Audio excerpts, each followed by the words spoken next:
Before we make this thing, I want to take 1 minute to tell you why a raised bed is genuinely one of the best decisions you will ever make for your garden and for your body. When you garden at ground level, your body is constantly fighting gravity.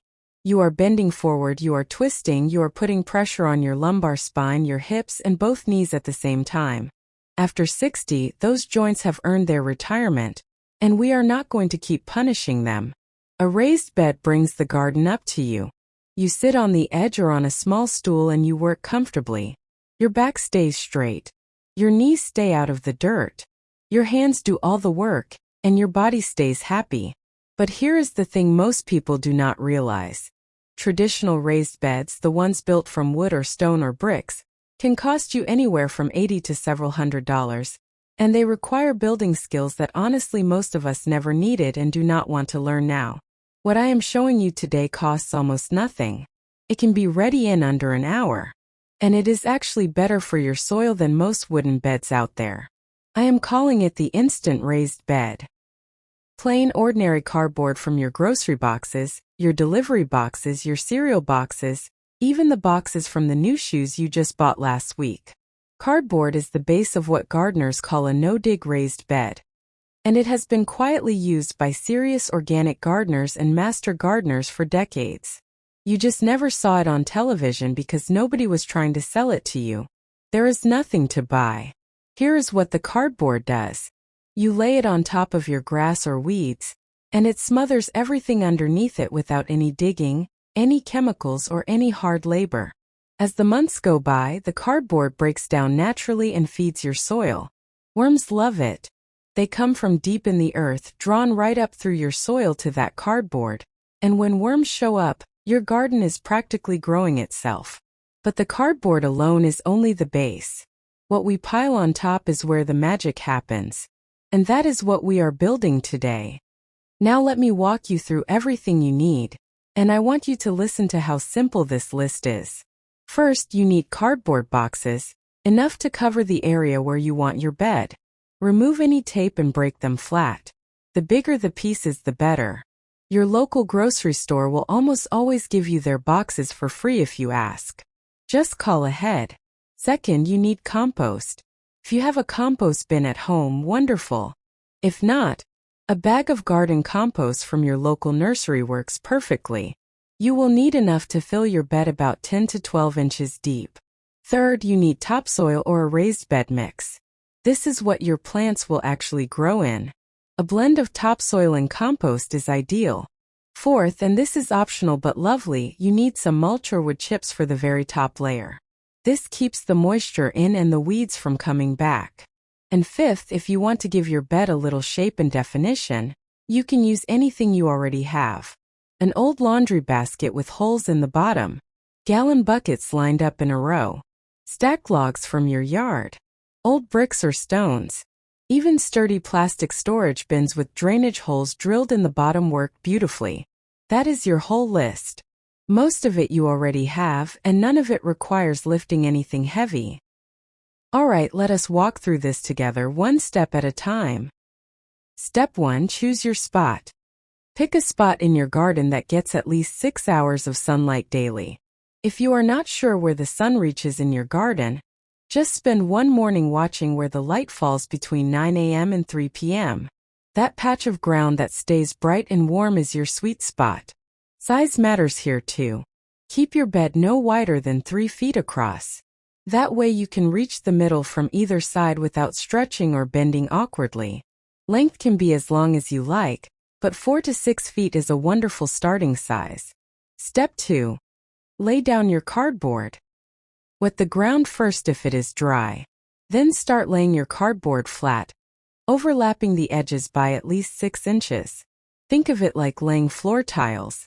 You want no gaps, no light sneaking through. Because even a tiny gap is an invitation for weeds to come back. Wet the cardboard as you go. A garden hose with a gentle shower setting works perfectly. The cardboard needs to be thoroughly damp because dry cardboard can actually repel water, and we want it soft and ready to start breaking down. Step 3. Add your compost layer. Now comes the satisfying part. Pour your compost directly on top of the wet cardboard. Spread it out evenly about 4 inches deep. Do not worry about being precise. This is gardening, not surgery. If some spots are a little thicker, that is absolutely fine. If you have old vegetable scraps, coffee grounds, crushed eggshells, or dried leaves, this is the perfect time to add them right into this layer. You are feeding the future garden and using what would have been waste. Step 4. Add your topsoil or raised bed mix. This is the layer your plants will call home. Pour it on top of your compost layer and spread it until you have about 6 to 8 inches of growing medium. Firm it down gently with your hands, just enough that it is not going to blow away in the wind, but not so hard that you are compacting it. Light and fluffy is what we want. Step 5. Add your edging. This step is completely optional, but it does make your bed look tidy and intentional. Use whatever you have. Line the outer edge with logs from a fallen tree branch. Stack a few old bricks 2 rows high. Tuck in some decorative stones. Even a row of large terracotta pots turned on their side creates a charming border. If you chose to use an old laundry basket, fabric grow bag, or storage container, simply fill the inside of your container with the compost and topsoil mixture, skipping the cardboard step since the container itself creates the raised boundary. Step 6. Top it with mulch. Spread a thin layer of mulch or wood chips over the top of your soil. About 2 to 3 inches is enough. This is like tucking your garden in with a warm blanket. It holds the moisture in, keeps the soil temperature steady, keeps weed seeds from settling in, and honestly makes the whole bed look beautifully finished. And that, my friend, is your raised bed. Done. No building. No power tools. No lumber. No measuring tape. Now I know you are already thinking about what to plant, and I want to give you the best possible starting suggestions for a bed like this. Because your soil is fresh and rich with compost, it is excellent for vegetables that love to feed. Think tomatoes, herbs like basil, parsley, and chives, lettuce, spinach, and green beans. All of them will thrive beautifully in this kind of bed. If you are planting in cooler weather, kale, spinach, and Swiss chard are extraordinarily forgiving and actually become sweeter after a light frost.